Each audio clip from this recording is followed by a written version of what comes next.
Bonjour. Nous avons laissé, à la fin de notre entretien précédent, notre chien complètement rincé. Espérons que depuis ce temps, il n'en a pas profité pour sécher tout seul. Ce serait en effet tout à fait contre-productif, comme nous allons le découvrir aujourd'hui. Nous allons en effet vous montrer, en particulier, que le brushing, c'est en réalité obligatoire. Voyons cela.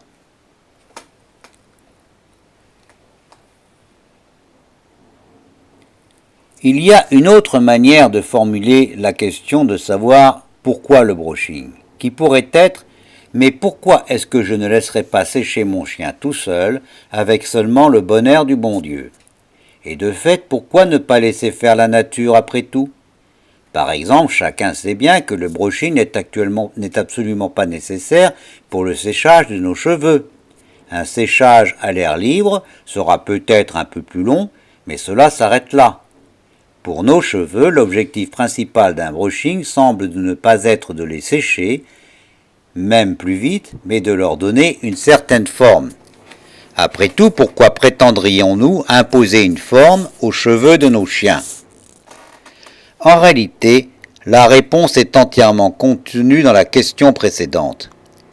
C'est que la fourrure des chiens, comme de tous les animaux, est une habile combinaison d'un sous-poil imperméable et d'un poil protecteur, et ne peut en aucun cas être assimilée à une collection de cheveux.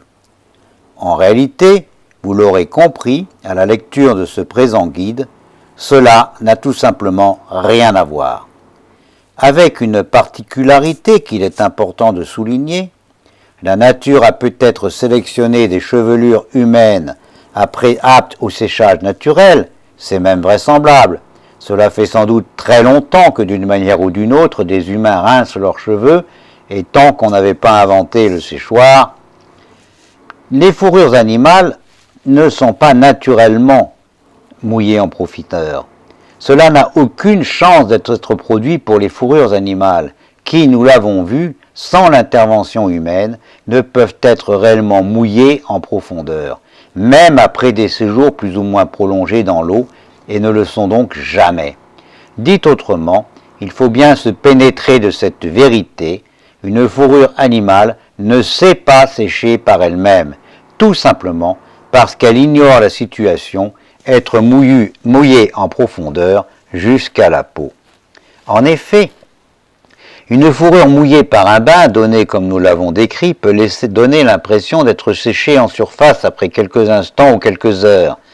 Mais pour être réellement séchée en profondeur, c'est-à-dire jusqu'au contact de la peau, il faut attendre beaucoup plus longtemps et jusqu'à 48 heures dans certains cas. L'ignorant croit son chien sec, il ne l'est pas du tout. Il est tout au contraire dans une situation qui le fragilise grandement et à laquelle, une fois encore, redisons-le, la nature ne l'a aucunement préparé. Rien ne prouve d'ailleurs que le sous-poil resté humide trop longtemps ne se trouve pas plus ou moins endommagé. La conclusion ne souffre aucun doute, une fourrure animale lavée à l'humaine ne doit pas sécher sans aide, tout simplement parce qu'elle ne le peut pas.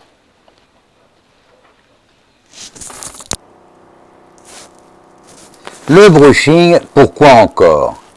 Il y a une autre conséquence à ce que nous venons de démontrer, et pour le comprendre, il faut se pénétrer de la manière dont une fourrure protège des écarts de température.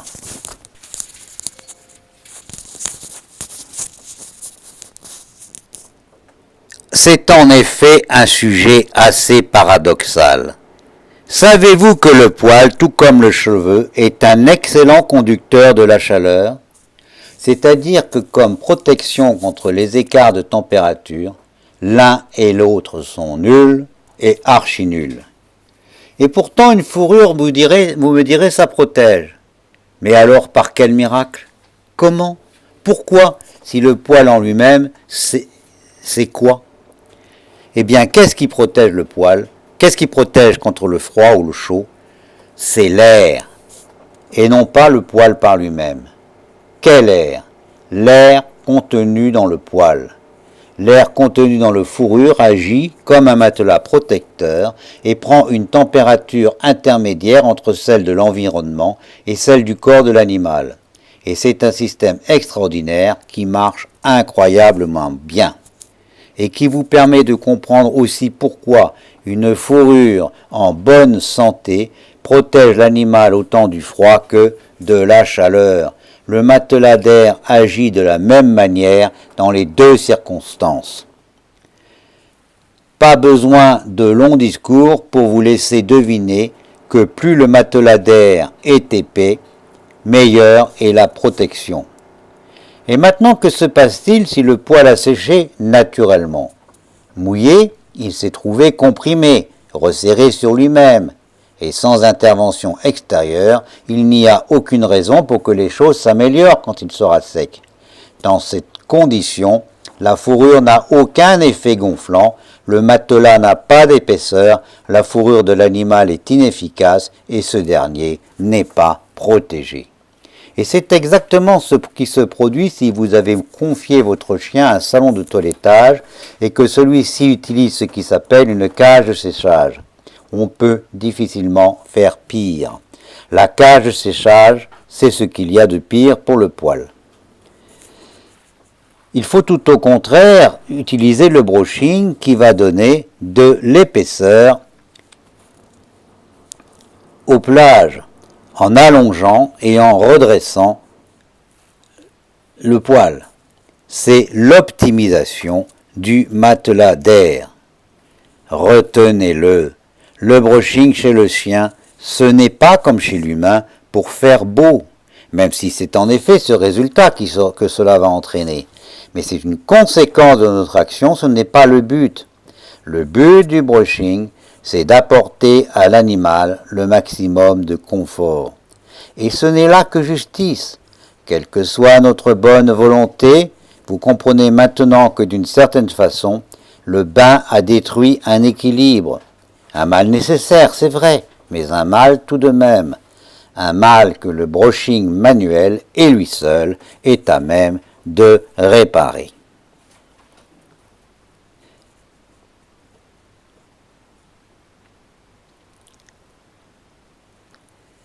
Le brushing, comment ça marche?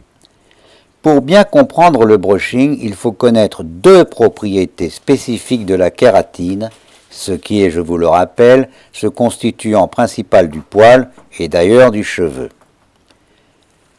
La première propriété, la kératine mouillée ne présente plus aucune résistance, plus aucune dureté.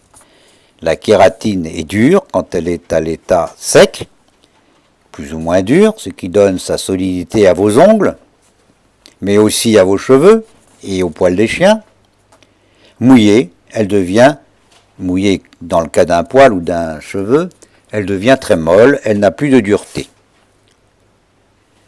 Propriété numéro 2, la kératine a tendance à garder la forme qui lui est donnée au moment précis de l'évaporation de l'eau autour du poil. La kératine a le réflexe, pour des raisons que je démontre dans nos livres, le toilettage au bout des doigts. La kératine a tendance, garde la forme qui lui est donnée au moment précis de l'évaporation de l'eau autour du poil. C'est cette seconde propriété qu'utilise le brushing. Si au moment précis de l'évaporation, le poil est tendu, raide et perpendiculaire à la peau, il restera ensuite raide et perpendiculaire à la peau. Un point important est que le brushing n'a rien à voir avec la chaleur. Ce qui compte, c'est la forme donnée au poil au moment de l'évaporation. Mais le mot évaporation pourrait vous induire en erreur, comme il a induit en erreur des générations de coiffeurs et de toiletteurs. En effet, cela pourrait vous donner l'impression que l'évaporation aurait quelque chose à voir avec la chaleur.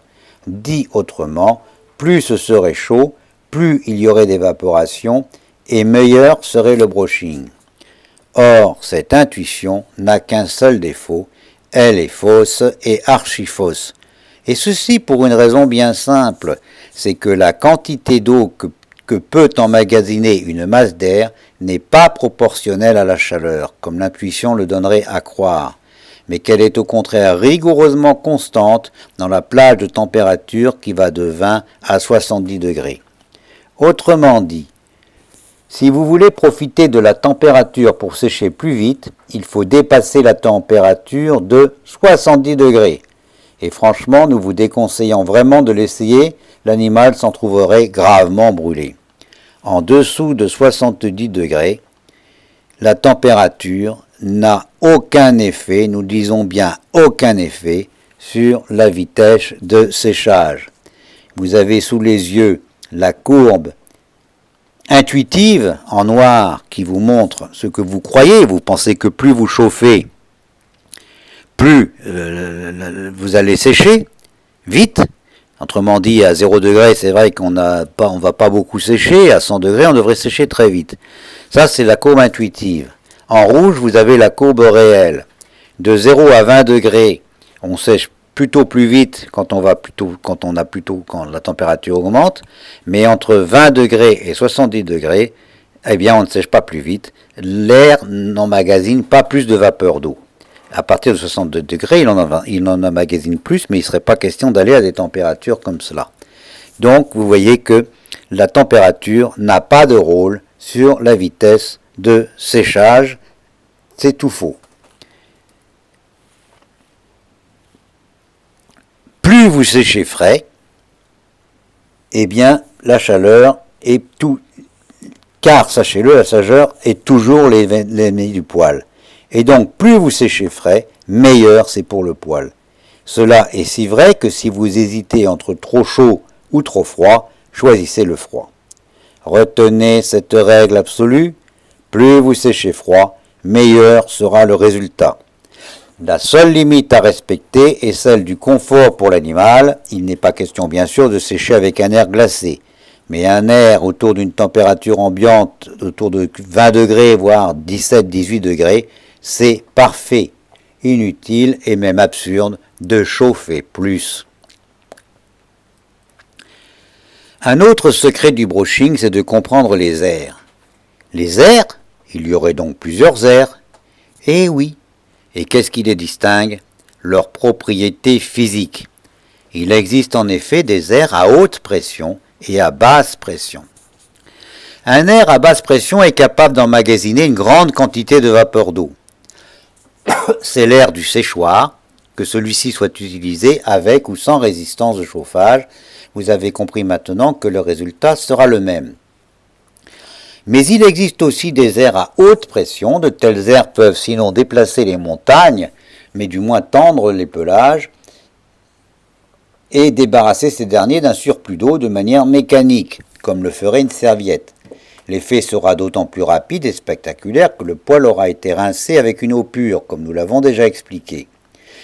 Mais attention, un air à haute pression ne peut pas emmagasiner d'eau par évaporation. Dit autrement, on ne peut pas plus réaliser un brushing avec un air à haute pression qu'on ne pourrait le faire avec une serviette. Vous éliminez de l'eau avec une serviette, mais vous ne pouvez pas faire un brushing avec une serviette. Eh bien, vous éliminez de l'eau avec un air à haute pression, vous ne pouvez pas obtenir un effet de brushing avec un air à haute pression. Où trouve-t-on des airs à haute pression? Dans la majorité des cas, des aspirateurs et dans certains appareils utilisés trop souvent par les salons de toilettage professionnels, les pulseurs. Un pulseur envoie un jet d'air sur un poil mouillé. Il chasse l'eau du poil comme le ferait une serviette ou une simple pression des mains. Mais avec un pulseur, tout comme avec un aspirateur, vous ne pouvez pas produire le phénomène du brushing. Cela, seul le séchoir, froid ou chaud, peu importe, peut le faire. Je vous donne ici l'image d'un aspirateur à eau qui produit donc de l'air à haute pression et aussi l'image d'un pulseur qui produit également de l'air à haute pression. Vous pouvez utiliser ces deux appareils pour débarrasser le surplus d'eau, le trop d'eau du poil. Mais jamais vous ne ferez un beau brushing avec ces deux appareils. Vous l'aurez compris, vous ne pouvez pas vous passer d'air à basse pression. Il vous faut absolument un séchoir. En revanche, les airs à haute pression peuvent vous apporter un avantage considérable. Ils remplacent et très avantageusement les serviettes, car les serviettes ont tous les défauts. Il faut les laver après chaque usage, ce qui finit par être un poste coûteux, d'autant qu'elles sont très vite à remplacer. Mais plus grave, sachez-le, il est impossible de leur appliquer un lavage qui élimine les germes comme ceux de la teigne. Pour éliminer la teigne, il faudrait laver les serviettes en les laissant pendant 4 à 5 heures dans des températures de l'ordre de 4 à 600 degrés. Donc les serviettes seraient fichues. Donc il est impossible d'éliminer la teigne. La seule manière d'éliminer la teigne serait, je vous l'ai dit, de passer l'appareil dans un autoclave, dans une cocotte minute. Alors, la question se pose, faut-il utiliser un séchoir ou un pulseur? Eh bien, vous l'aurez noté, il existe deux appareils en toilettage susceptibles de vous procurer un air à haute pression, l'aspirateur à eau et le pulseur. Lequel préférer? Soyons clairs, l'aspirateur peut traiter tous les types de pelage et dès que le poil s'allonge, le doute n'est plus permis. Le pulseur est à écarter définitivement parce qu'il va entortiller le pelage. Il faut donc utiliser l'aspirateur et seulement l'aspirateur. Maintenant, pour certains effets spécifiques sur poil court, c'est au contraire le pulseur qui peut présenter une certaine utilité. Voyons ce qu'on appelle la combinaison des airs. L'air à haute pression ne se contente pas de chasser ou d'aspirer l'eau à la surface du poil, il a un autre effet, il tend ce dernier comme jamais nos brosses et peignes ne sauraient le faire. Oui, mais à quoi bon puisque l'évaporation n'est pas possible dans ces conditions? Puisque l'air à haute pression débarrasse le poil de tout surplus d'eau, tout en lui donnant le maximum de tension, et que seul l'air à basse pression permet l'évaporation nécessaire, pourquoi ne pas les utiliser non plus l'un après l'autre, mais en même temps? Vous allez me dire, mais est-ce pratiquement possible? Avec un aspirateur à eau, bien entendu, vous le devinez, la réponse est oui. Prenons l'exemple d'un poil long. Aspirez l'extrémité de ce poil avec votre aspirateur, l'eau glisse vers le tuyau le long du poil par capillarité, même si le courant d'air ne le parcourt pas sur toute sa longueur. Sur ce poil tendu, dirigez l'air du séchoir. Au début, cet air à basse pression n'a pas d'utilité. Mais à un moment donné, l'action de l'air à haute pression a été suffisante pour permettre à l'air à basse pression d'agir. L'évaporation se produit sur un poil parfaitement tendu dans un minimum de temps et avec un minimum d'effort. Donc en combinant l'action des deux airs, l'air du séchoir à basse pression et l'air de l'aspirateur à haute pression, eh bien vous allez très vite et vous avez un résultat parfait. Attention! Certains seront parfois tentés d'appliquer l'extrémité du tuyau de l'aspirateur directement contre la peau. À ce moment-là, on obtient un bruit très intense qui donne l'impression d'être très efficace. C'est une grossière erreur. Quand le tuyau est ainsi placé, il n'y a plus de circulation d'air. Et s'il n'y a pas de circulation d'air, l'aspirateur ne sert à rien.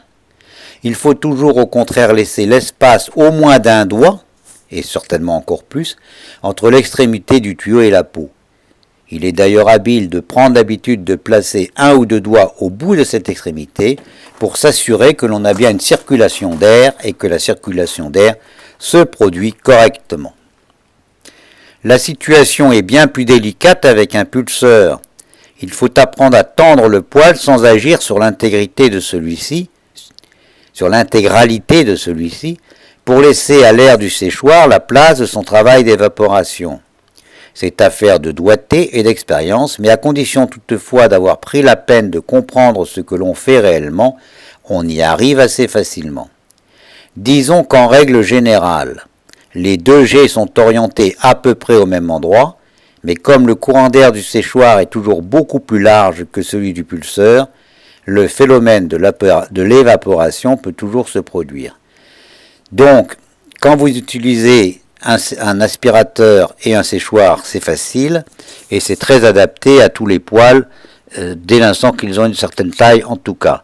Quand vous préférez un pulseur plutôt qu'un aspirateur, cela devient beaucoup plus délicat, et cela ne peut se faire que sur des poêles ras.